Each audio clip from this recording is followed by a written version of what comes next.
Sunday time దొరికిందంటే చాలు పెద్దమ్మ తల్లి టెంపుల్కి అయితే వచ్చేస్తాము. హైదరాబాద్ వచ్చాక మోస్ట్ ఆఫ్ టైం విజిట్ చేసింది పెద్దమ్మ తల్లి టెంపుల్ని. ఫస్ట్ అయితే టెంకాయ తీసుకున్నాము.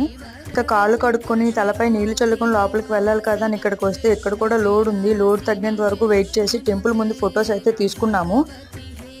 ఎప్పుడు టెంపుల్కి వచ్చిన టెంపుల్ ఫ్రంట్లో ఫొటోస్ తీసుకోవడం ఆనవాయితీ అయిపోయింది. ఇంకా ఫొటోస్ తీసుకొని టెంకాయ కొట్టే ప్లేస్కి అయితే వచ్చేసాము.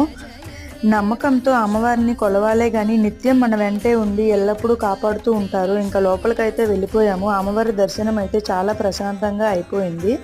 ఇంకా లోపల నో ఫొటోస్ నో వీడియోస్ కాబట్టి వీడియోస్ ఏం తీయలేదు. ఇంకా మా హస్బెండ్ అయితే ప్రసాదం తీసుకురావడానికి వెళ్ళారు. ఈలోగా మేము నాగదేవత టెంపుల్ అయితే విజిట్ చేసాము. ఈ రోజు అయితే నాకు పంతులు గారు అమ్మవారి గాజులు అయితే ఇచ్చారు. చాలా మంచిది కదా వేసుకుంటే, నాకైతే చాలా నచ్చాయి. ఇంకా అక్కడే వేసేసుకున్నాను టెంపుల్లోనే. ఇంకా లాస్ట్లో అమ్మవారి ప్రసాదం అయితే తినేసి ఇంటికైతే వచ్చేసాం. Thank you for watching.